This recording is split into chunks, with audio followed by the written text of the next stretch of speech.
Assalamualaikum warahmatullahi wabarakatuh. Halo teman-teman, selamat pagi. Selamat bergabung di Dialog Interaktif HMPS PBSI bersama saya Jivara Putri. Oke teman-teman, kali ini saya tidak sendiri, saya ditemani oleh Mbak Lulu dan Mas Reki. Halo Mbak Lulu dan Mas Reki, apa kabarnya? Halo, baik. Halo, baik. Alhamdulillah baik ya. Puasanya lancar? Alhamdulillah lancar. Semoga lancar. Oke, semoga lancar ya. Berhubung ini kita topiknya itu minat dan bakat, jadi mungkin di kesempatan kali ini saya akan menggali pertanyaan-pertanyaan mengenai minat dan bakat apa aja sih yang ada di diri Mas Reki dan Mbak Lulu. Nah, mungkin kalau di PBS itu peminatannya apa aja sih Mas Reki dan Mbak Lulu? Mungkin bisa dijawab sama Mbak Lulu. Kalau peminatan di BBSI itu ada 4. Yang pertama itu ada perfilman, yang kedua ada jurnalistik, yang ketiga ada MIPA, dan yang terakhir itu ada kepenyiaran. Oke, berarti banyak ya. Jadi mahasiswa PBSI bisa mengekspor dirinya tuh sesuai dengan minat dan bakatnya. Oke, kalau dari Mbak Lulu dan Mas Reki sendiri peminatannya diambil di bidang apa kalau Mas Reki? Kalau aku kemarin itu ngambilnya di bidang kepipaan, bahasa Indonesia bagi penutur asing. Kalau Mbak Lulu sendiri? Kemarin aku mengambil bidang kepipaan juga. Oh, berarti sama ya? Sama. Iya, sama. Oke. Nah, kalau di kepipaan itu apa aja sih yang dipelajari? Kayak maksudnya apakah yang mereka pelajari itu cuman teknik cara gimana kita biar bisa ngajar di luar segala macam gitu kan? Atau mungkin ada yang lain gitu yang spesial di BIPA yang bikin Mbak Lulu sama Mas Reki ini samaan gitu, tertarik sama BIPA. Gimana? Mungkin dari Mbak Lulu dulu. Oh iya, dari Mbak Lulu. Aku sambil mikir apa yang Kalau dari aku ya, dari awal itu aku sudah minat banget ke bidang MIPA gitu. Kenapa aku minat ke bidang MIPA? Karena aku tuh pengen punya teman-teman dari luar negeri. Wah, keren ya. Kan keren ya, punya teman dari luar negeri. Nah selain itu kita di MIPA kita belajar mempelajari budaya-budaya asing yang ada di negara lain. Seperti mungkin bisa juga orang lain, mahasiswa luar itu rasa di Indonesia itu culture shock gitu, gegar Iya, budaya betul, dengan betul. budaya di Indonesia. Jadi itu asik untuk dipelajari. Oke, kalau dari Mas Reki sendiri apa nih alasannya memilih BIPA? Nah, rasanya sih karena saya hampir sama sih mirip sama Mbak Lulu, ingin coba berinteraksi dengan orang dari negara lain, entah dari negara Asia Tenggara ataupun Eropa dan lain sebagainya. Ya salah satunya dari saya sendiri kalau misal nanti jadi pengajar BIPA, ini kan bisa menjadi pengajar untuk bagi penutur asing, Iya, betul. untuk belajar bahasa Indonesia. Kita kan juga harus memahami budaya yang mereka punya dan mereka juga harus kita pahamkan budaya yang kita punya. Itu menurutku asik sih buat dipelajari. Oke, jadi intinya biar kita lebih bisa membuka diri lagi ya untuk mengenali budaya di luar juga mereka biar kita wadai untuk mengenal budaya kita. Nah, terus kira-kira di PBSI itu selain peminatan apakah ada organisasi atau perkumpulan gitu yang bisa mewadahi mahasiswa-mahasiswinya tuh untuk menggali dan mengenali bakat mereka gitu. Mungkin dari Mbak Lulu dulu. Tentunya ada ya di bidang PBSI itu kebetulan ada yang namanya 3 pilar. Tiga pilar. Ya mungkin Farah sudah tahu ya apa itu 3 pilar. Tapi mungkin teman-teman yang bakal nonton ini belum tahu nih. Iya, jadi aku sebutin ya di 3 pilar itu yang pertama ada HMPS, yang kedua ada Creskit, dan yang ketiga ada JAP. Oke, nah kalau misalnya ini kan ada 3 ya Mbak. Untuk HMPS sendiri itu tuh fokusnya kemana kira-kira Mbak? Dan Creskit serta JAB itu kemana? Nanti mungkin bisa salingan dijawab. Iya. Jadi saya dulu Iya, atau dari Mas Reki dulu.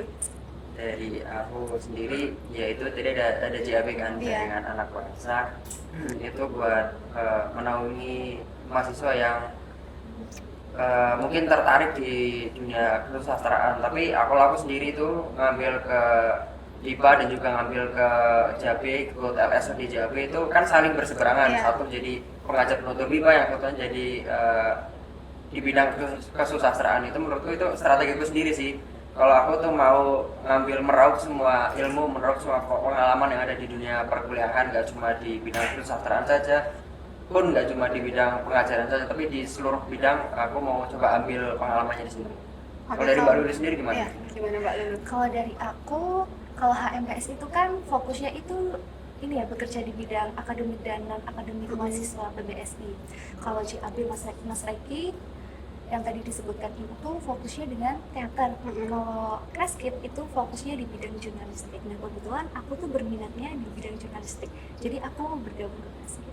Oke, kan Mbak Lulu nih berminat di jurnalistik yang artinya berkaitan dengan penulisan nih. Iya. Nah, kira-kira ada nggak sih tips dari Mbak Lulu gimana sih akhirnya kita tuh kayak bisa jago nulis gitu atau kayak tahu gitu kalau ternyata tuh kita tuh punya kemampuan gitu loh di bidang kepenulisan.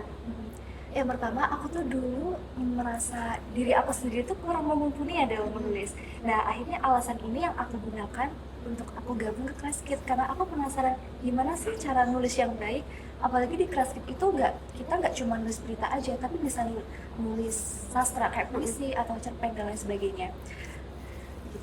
Jadi kayak kita tuh nggak bisa menutup kemungkinan Iya, ya, betul. sesuatu yang ada di dalam diri kita tuh mungkin kayak kita ngiranya kita belum bisa nih, tapi dengan apa yang Mbak Lu sampaikan kita mungkin bisa membuka mata dan pikiran kita supaya kita tuh kayak apa ya, lebih tahu gitu loh kalau mungkin sesuatu yang kita bilang nggak bisa tuh ternyata bisa loh. Nah kalau dari Mas Reki sendiri nih kan kalau di JAB berarti kan pementasan artinya acting segala macam kan, itu tuh gimana tuh apa namanya tips-tips kayak biar kita bisa pede depan kamera gitu-gitu Mas? Sebenarnya kalau misal orang yang nggak pede pun bisa tampil di depan kamera dengan pede. Itu dilakukan dengan yang tidak lain dan tidak bukan latihan. Nggak bisa kalau misal nggak latihan, harus latihan.